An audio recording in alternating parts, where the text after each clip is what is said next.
All right, this is live. Cool. All right, so today I'm talking about local and session storage, which are some more cool stuff that have come out of HTML5. So just a brief description of what it is, and then some of the stuff it can do, and then we'll jump into a demo. So this is just called web storage, and web storage allows users to save and retrieve data from their own browser storage systems. These storage techniques were introduced with HTML5, and before HTML5, data had to be stored in cookies or JavaScript variables, and the cookies had to be persisted between server requests, or else the data would be lost. So now with this new HTML5 storage system, large amounts of data can be stored quicker and more securely.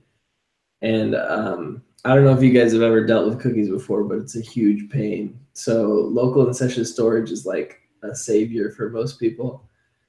So web storage is per origin, which means each host has its own separate web storage. So each server that you hit for a website would have its own separate category of web storage. They wouldn't intersect with each other. So if I went to Google, Google couldn't look at the web storage for BYU, Idaho. They'd be separated. Hey, Tyler? Yeah. Christopher just posted, and I think he's in a different channel waiting for us. Oh, really? So let's try to see if we can get him over here. All right.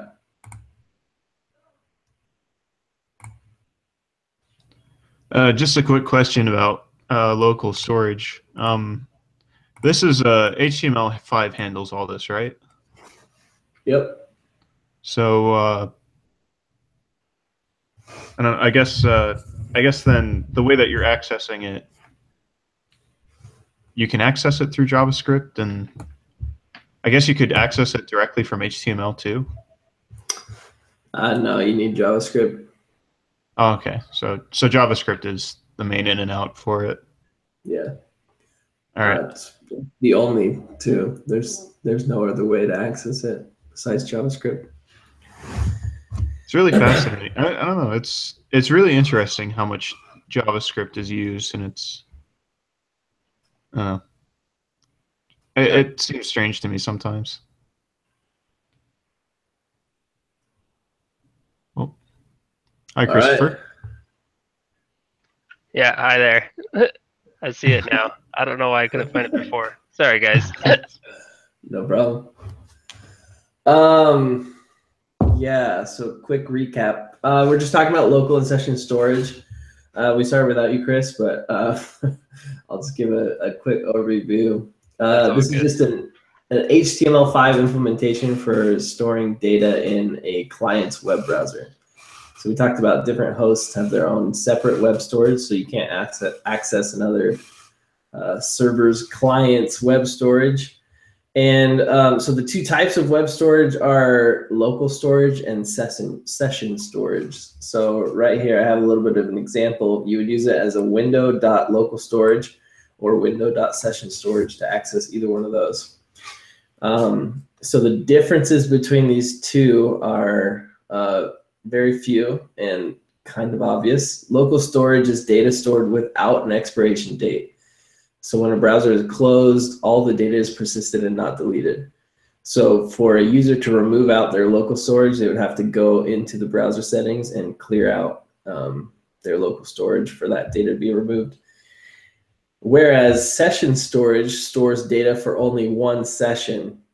So once the session is ended, the browser window is closed, the server could have a timeout for the session. As soon as that session ends, that data is gone. So just as a whole for web storage, both local and session storage, data is stored in name value pairs. All data is stored as a string type. So if you're using a date, an integer, a decimal, whatever you want to use, you're going to have to pull that out and then convert it to whatever data type you need. So some code examples. Say I want to set a new item. I would call local storage dot, this will be the key name, and then equals whatever value I want to set that to. And so to retrieve that same username that I just set in local storage, sorry, to remove it, I would do local storage dot remove item and then pass in the key name. To retrieve it, I would just use this first part of the statement, local storage dot username, and that'll serve up that data. So that's about it. Does anybody have any questions before we jump into a demo? If not, we'll jump right in. All right. So this is just a little bit of a breakdown of the differences between JavaScript variables and web storage. So say I entered a value here. Let me save that. We can use this button to retrieve it, which would go into the JavaScript, find the variable, and serve it up. So we get value.js. So this is all using purely JavaScript variables. If I wanted to use web storage, I can enter value, save it to local storage, and then get that same saved value from local storage. So it behaves almost exactly the same. But then if we go and refresh the browser, it'll take me back to the home page. So if I try to retrieve the JavaScript variable, it's undefined. So as soon as the browser refreshes, all the JavaScript's cleared out. But if I go retrieve the local storage value, we still have it, value web. So obviously the new thing nowadays is single page applications, where a user is actually just accessing a core shell of JavaScript and they're navigating between the pages. So you don't have to do a full page request for each page. But if a user refreshes their page and you had some data saved as local JavaScript variables, that data is going to get bombed out and you're going to lose all of it. So that's one of the big advantages of local and session storage is you can save that data no matter how many times they refresh the browser or close it. Yeah, that's it. Does anybody have any questions? Do you know how secure local storage is? It is very secure as long as you guard yourself against cross-site scripting. So the only red flags that would come up with saving to local and session storage is if your JavaScript is compromised. But if you prevent yourself from cross-site scripting, it should be just as secure as cookies, if not more secure, since you don't have to send it from and to the server each request. Yeah, so somebody could like exploit you if they found a way to get into your JavaScript, or yeah, if they can execute JavaScript on your host, they could easily just put in window.localstorage and access all of them. I gotcha. All right, thanks for answering. Yeah, no problem.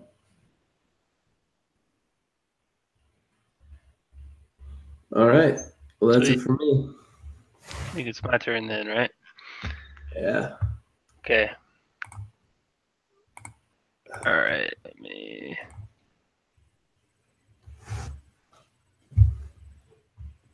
You guys see this? Yeah. Sweet. Okay, so I was going over Ajax, and in specific Ajax with JSON. So an Ajax request, or Ajax stands for asynchronous JavaScript and XML. In our case, we'll be using JSON instead of XML as far as formatting. It's just the format of the document. It's a little bit different. JSON's a little bit easier than XML, some people would argue. But anyways, what an Ajax request does, or what it allows you to do, is it allows you to update the page without refreshing it. Like Tyler was describing, how the single page applications, you can go through and just update different sections of the page against the server and create a custom user experience. Ajax allows you to do that because it communicates with the backend to load data back to the client. So you can either do it through local storage back to the client, or you can do it with the server back to the client. Basically, how it works is you create an XML HTTP object request or request object, and then you send that HTTP request to the server. It processes the request for what you want, whether it's a file. Yeah, basically, if it's a file, it can be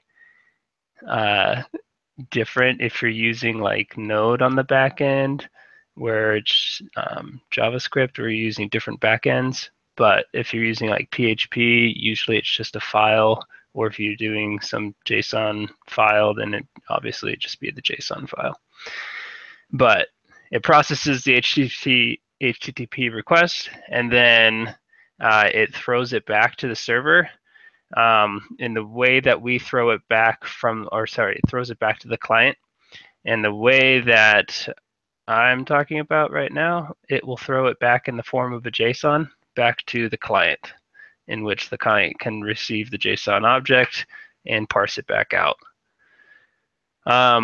So this part, I don't know readmes very well, and I can't fix it. So I'm just going to go in and show you my raw, because I can't figure out the other thing of how to get that to display normal. So right here we have a function called load. Like, zoom in a little bit? Sorry. Yeah, no. Is that better? Awesome. Yeah, perfect. So we have this function called load JSON here. And basically, we're going to create that object that I was talking about, the XML HTTP request. This allows us to listen to state changes of the HTTP. And then basically, when we're looking for, whenever the state changes, whether someone clicked the button to load, to send out, to start this function called load JSON, it will start the, let's see here, it will start the state change essentially, because, well, all right, this is kind of, it's kind of like a callback, if anyone knows callbacks, but essentially what happens here is it first runs this open. When we come into this load JSON, we declare the object, then it jumps down here to http.open. And when we do the open request, we say get the JSON, the student list.json. And then when it does that, it will detect a state change, because we're now getting something. And then when it detects a state change, we're going to start this function that is between this bracket here and this, if that makes sense to you guys. So we're gonna create the XML HTTP request, then we're gonna open using get this file, and then when it detects a state change, it will run this function. Well, yeah, I create an open request and then I send, and then it does that anyways. So then once we're in this function, we're going to be checking if the ready state is 4. So there's different ready states that you can be in. And so this is like the longhand way.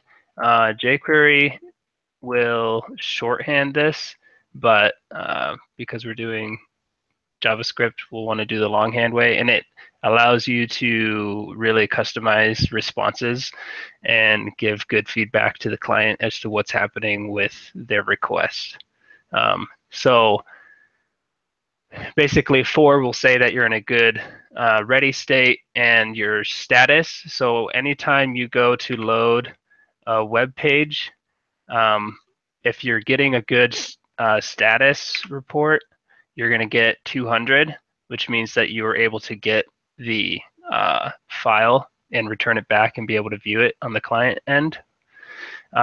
So when we get the status of 200, then we know that the file is checking out and is good, and that the server was able to grab it. And then once we know that we can grab it, I run this line of code. Basically what this does is it takes the JSON file, and I do a JSON.parse on it, on this. So this is the kind of is like the file / the status. It's like, it's all of this inside of the function. So you do this dot response text because that's the file that you're trying to grab or the text within it. And then you're going to parse it into this JSON object and store it in my object that I've named students. So my JSON file, what it looks like, if you've never seen JSON file before, basically you have the ID, or sorry, the key, and then the value. So this is just key value pairs, and then how I have it here is kind of looks like the beginnings of an array there using the brackets, and then the curly braces identify this is the first position in the array, this is the second position in the array, third, fourth, fifth, right? So then in each one of those positions, I'm having the ID of an individual with the first name, last name, and an email.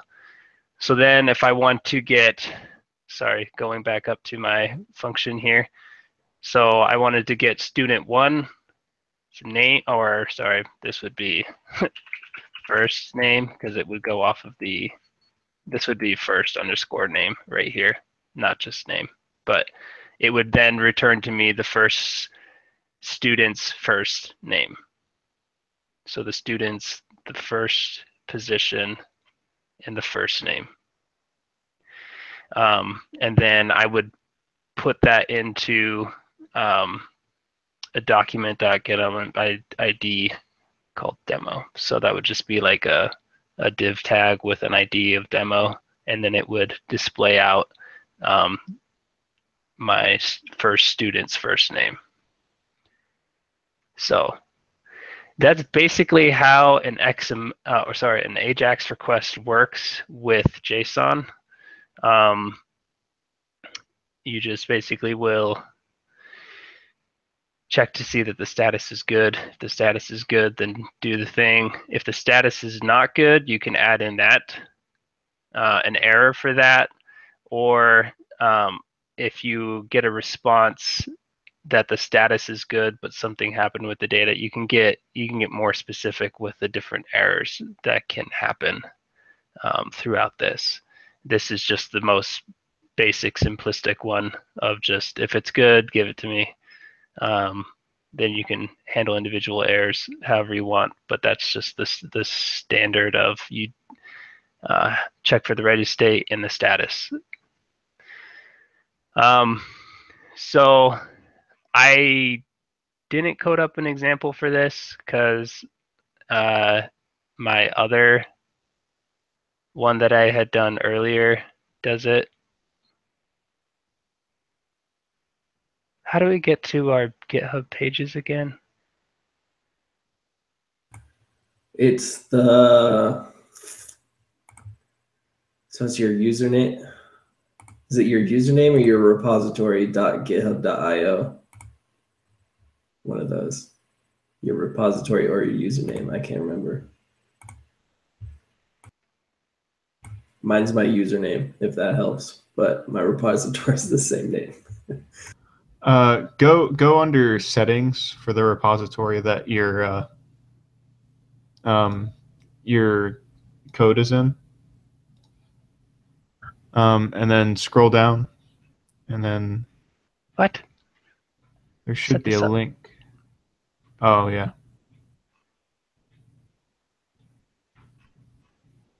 Yeah, there it is. And then you can just click on that link and it'll execute your HTML.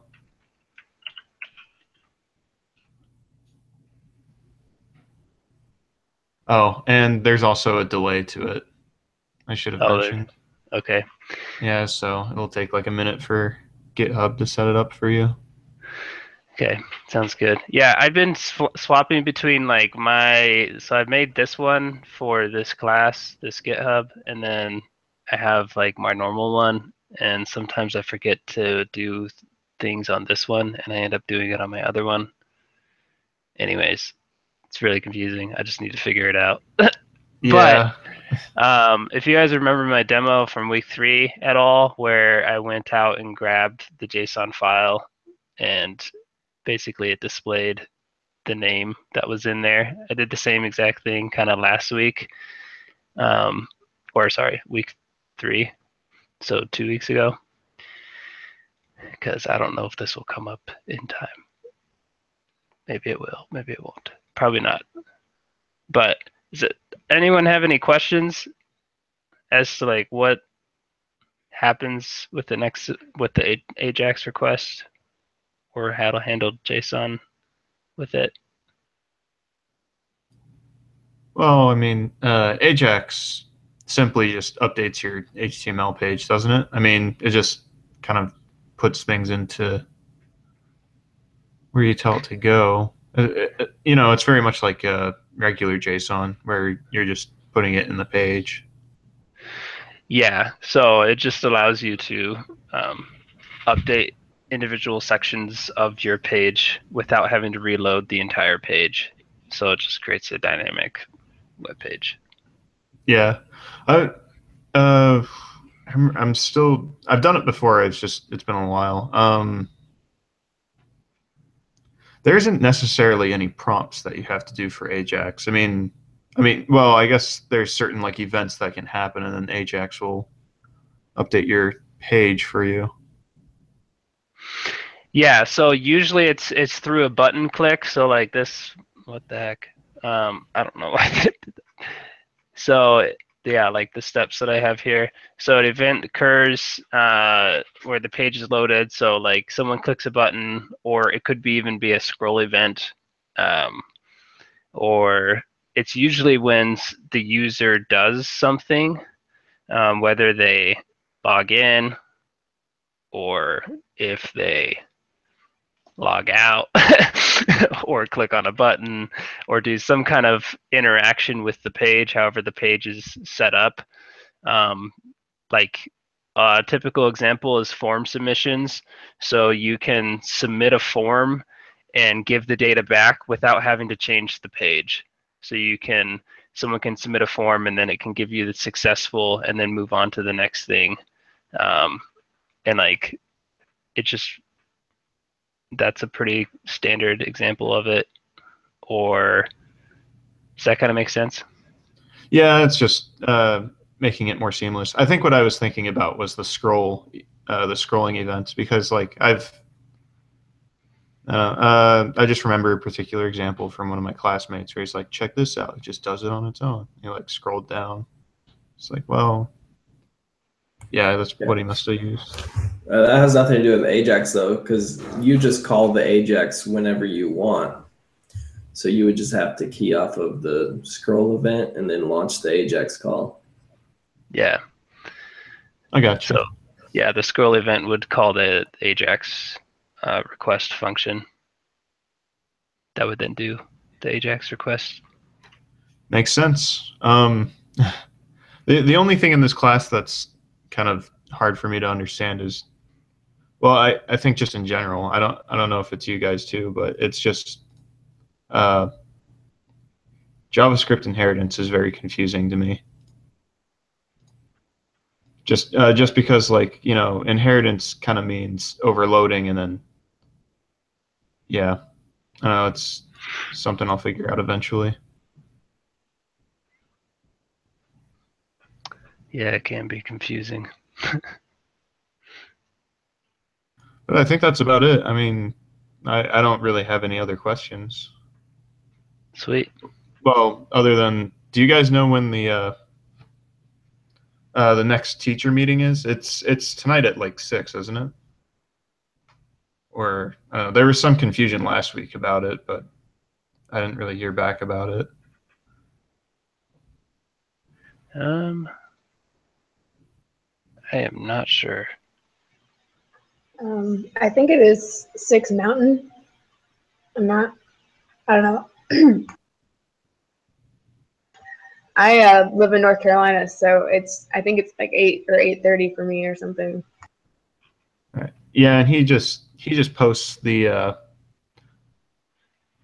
I always forget the name that he uses, but he posts the link up to that conversation on the announcements page on CIT, I believe, on iLearn. Yeah, the recording of the previous weeks. Yeah. Yeah.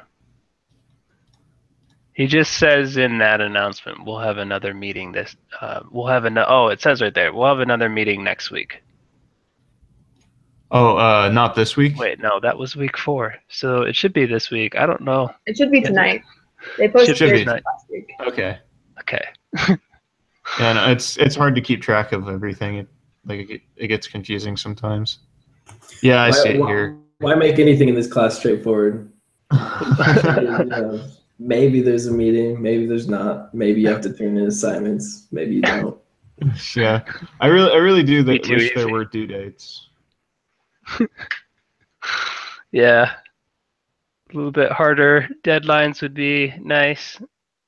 So that we could so I feel like that when I went to present the first time I presented on whatever it was. I can't remember right now, but it was a really complex topic to just kind of dive into and start presenting. Whereas I didn't know where like everyone was at. And anyways, a little bit more structure could have avoided that. Yeah, I wish that we had direction as to how he would like our assignments structured too. I mean, like in terms of coding. Yeah. I'm doing everything problem solution format, but I'm not sure if that's what he wants. Yeah, I don't know. But so I guess I'll ask him again. see if we can get a clarification on that. All right. Yeah, because what I was going to do is I was going to go to the chat. I was going to give him a link to my GitHub and be like, do you like the way that this is laid out? And if so, can I keep going with it? Has anyone actually gotten any feedback from him yet? From your code? No, I have not. No. I haven't even turned anything in yet. Yeah, me either. So I definitely have it. Yeah, like I said, I'll go to the chat and I'll give him, because you guys have seen my GitHub page, how it's really simple. I think it looks good. You showed it. Yeah, it's just I'm not sure if that's what he wants. it's hard to know. It's. But yeah, I think that's everything for me. Do you guys have anything else to add or? Nope. Nope. No. All right. Well, I will see you guys later then. Sounds good. Sweet. See ya. Oh, hey, does anybody know how to fix that GitHub thing? Where it wasn't displaying my function correctly at all? I don't know what you mean. I'll show you. Like formatting? Yeah. Because I tried to add in like break statements and that like completely screwed everything up. So like this right here,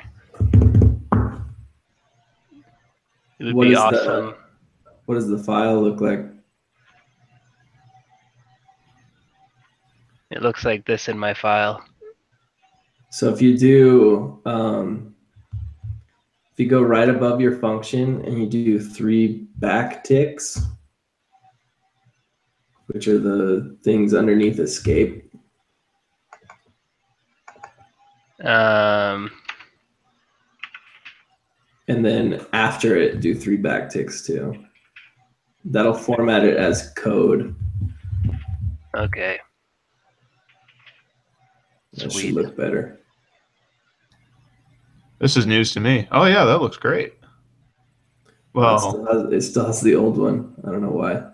I think it's changed. I have no idea why. I'll mess around with it, but awesome. Thanks, guys. I didn't know about the backticks. That's pretty cool. Yeah, it's just Markdown. You can look up Markdown, cheat sheets. Markdown? Like Okay. Okay. All right. See you guys next week. Yep. See ya. See ya. the video link in the group thing Sweet. on our Hangouts and the YouTube channel, yeah. Page. yeah, the other thing too. He wanted to post in our group discussion board on iLearn, so I'll post it there too. Sweet. Hey guys. See ya. See ya.